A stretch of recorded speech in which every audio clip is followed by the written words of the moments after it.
Pakistan versus India, February 15th, Premadasa Stadium, Colombo.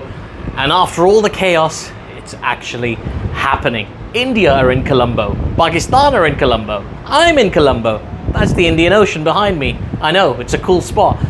This is going to be an exciting game. The financial center of the game that creates revenue for every cricket playing nation in the world. And it's the one that has the most eyeballs on it, the most watched fixture in sports, not just cricket, in all sports. Now, before we get into players and tactics, let's get into the numbers, because the numbers in this rivalry tell a huge story. At T20 World Cups, India's record against Pakistan is dominant. Pakistan have beaten India only once at a T20 World Cup. That was in 2021 in Dubai, the famous 10-wicket win. Apart from that, India have won all the other meetings, including the most recent one at the 2024 T20 World Cup, where India defended 119 and won by 6 runs. So in World Cup terms, India have owned this fixture, with the one exception that still lives rent-free in Indian nightmares and Pakistani group chats. Now, bring it forward to recent meetings. There simply aren't that many India-Pakistan T20s because they don't play bilateral, so the most recent head-to-head come from tournaments. The biggest recent sample is the 2025 Men's T20 Asia Cup in Dubai, where India beat Pakistan 3 times. Once in the group stage, once in the Super Fours, and then again in the final. Pakistan got a little bit closer each time, but ultimately India emerged victorious, although trophyless, but that's another story for another time.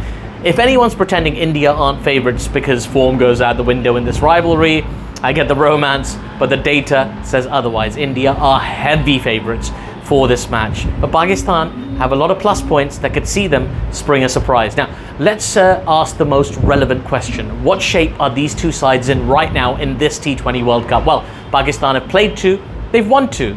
They've done it in different Pakistani ways, but they've done it. Their opener against the Netherlands was a thriller. Netherlands made 147 and Pakistan chased it down with 3 wickets in hand and 3 balls remaining. Pakistan were cruising and then they collapsed. Fahim Ashraf had to drag them over the line. That was Pakistan being Pakistan, doing Pakistan things. Then came the USA match and something really strange happened. Pakistan won relatively comfortably, properly comfortably. Anyway, Pakistan made 190 for 9, USA made 158 for 8.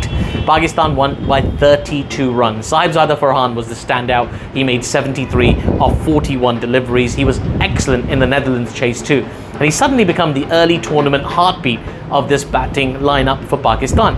Babar Azam made 46 of 32 in that USA game as well. It wasn't fireworks from ball 1, but he did find rhythm and accelerated, and Pakistan look far more stable when Babar plays with clarity rather than anxiety. And Shadab Khan, classic Shadab, finding his form, 30 off 12 with the bat, 2 for 26 with the ball. One of those performances where he basically influences the game twice. Now, the thing that really matters for Colombo, Pakistan's bowling approach. Against the USA, Pakistan leaned heavily on spin through the middle overs, and it worked. The spinners squeezed the chase, took wickets, and never let the USA feel like they were properly in it. Usman Tariq, who's going to be under a microscope in this India match, he took 3 for 27. He shouldn't be under a microscope, by the way, because his action is perfectly legal and it's been cleared by the ICC, but hey-ho.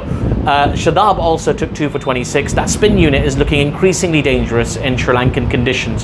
So this is very promising for Pakistan. Now let's look at India. India have played 2 and won 2 as well. One of them was a demolition. They beat the USA by 29 runs in Mumbai. That was a close call there. Top order really struggled, and then Surya Kumar Yadav bailed them out with 84 not out. That wobble needed Sky to step up and hold that Indian innings together. India's bowlers did more than enough. Then India smashed Namibia in Delhi, 209 for 9. Namibia 116 all out. India won by 93 runs. That's not just a win, that's a statement. And I'm not here to be dramatic, but winning by 93 runs in a World Cup group game is the cricketing equivalent of leaving someone on scene and then blocking them. Varun Chakravarti was outstanding in that Namibia game, 3 for 7. So yes, if you're looking at Colombo conditions and thinking about spin, India have a very serious spin threat too. And in the batting, that Namibia game showed how deep India can go with their batting lineup. Ishan Kishan made 61, Hardik Pandya made 52. It's not the Rohit and Kohli era anymore in T20s. It's a new generation, and it's a generation that plays like it expects to win every single time it goes out there. So let's talk about the venue and the conditions. Premadasa, or R Premadasa to give it its full title, in Colombo, is traditionally a venue where grip and variation can matter. In day-night games in Sri Lanka, dew can become a factor, which often makes defending totals harder and chasing slightly more appealing. So toss could be big. If there's dew, the team bowling second can struggle to grip the ball, spin can become harder to control. That matters because both teams want to own the middle overs through spin. Now, is India travelling to Colombo a factor in Pakistan's favour, like it was in India's favour when Pakistan travelled to Dubai in the Champions Trophy?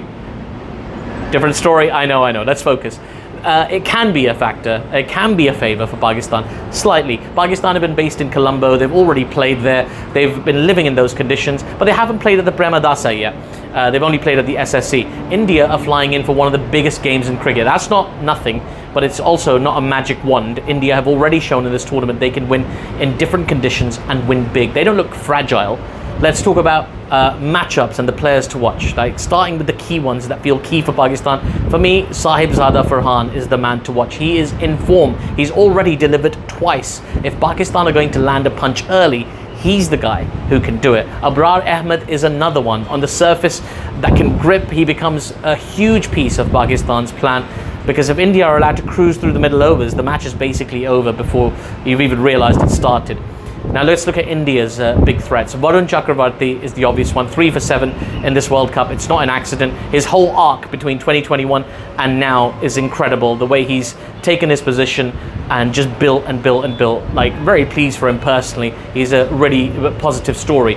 If Pakistan's middle order gets stuck against him, the innings can slow down fast, and that's where pressure creates mistakes. And Abhishek Sharma is another name worth highlighting. He's always a name worth highlighting. He was player of the series in the 2025 Asia Cup, where India beat Pakistan 3 times, as I mentioned earlier, and he was player of the match in one of those Super 4 wins for India as well. He's been a genuine problem for every team that he has batted against in recent tournament meetings. Maybe, probably the best T20 batter in the world. If Pakistan are going to beat India, Babar Azam, he's going to be a factor as well. He doesn't necessarily need to play a superhero innings. He needs to play a smart innings. Pakistan's worst phase in big chases is when they go quiet and the net run rate climbs and everyone starts trying to hit a 6 off a ball, and they should really be looking to nudge it around and wait for their opportunity. If Babar anchors properly at the right tempo, Pakistan give their hitters something real to work with. If Babar gets stuck and then tries to escape with one low percentage shot, Pakistan can spiral quickly. And the other factor is simple. Pakistan have looked better in this tournament than they have for a while. They look better than the team that kept losing to India in the Asia Cup. They look superb in the 3 wins against Australia in Lahore. The rolls look clearer, the spin looks suited to these pitches, and crucially, they've started this World Cup with 2 wins instead of 2 press conferences. Now, the last time these two teams played in an ODI in Dubai in a Champions Trophy setting, the format's obviously different, but the atmosphere is the same. Neutral venue, huge crowd, huge pressure, and that's the point. This fixture isn't just about skill, it's about who handles the temperature, and I don't mean the physical temperature. It's very warm here, by the way, right? It's just a group game technically, so the result doesn't really matter in terms of the tournament, but try telling that to 1 billion Indians and 500 million Pakistanis around the world. India are definitely favourites, no doubt. Their recent record against Pakistan is undeniable, and their World Cup form has been ruthless. But Pakistan can absolutely win this. They're already acclimatised to Colombo. Their spin unit looks built for these surfaces. Farhan is in form. Abrar is a threat. Shadab influences games in both disciplines, and Pakistan don't need to be better for 40 overs. They just need to be better for moments. A burst with the ball, a spell with the ball, a couple of wickets in the middle, and one period where India don't get away. Because if Pakistan can drag India into a slightly messy game, not a collapse, not chaos, just a little discomfort, then suddenly this becomes a proper contest. And if it goes down to the last over, well, Pakistan have already shown in this tournament they're capable of turning a straightforward chase into an emotional endurance test. But the only question is, can they do the opposite on Sunday and turn drama into a result?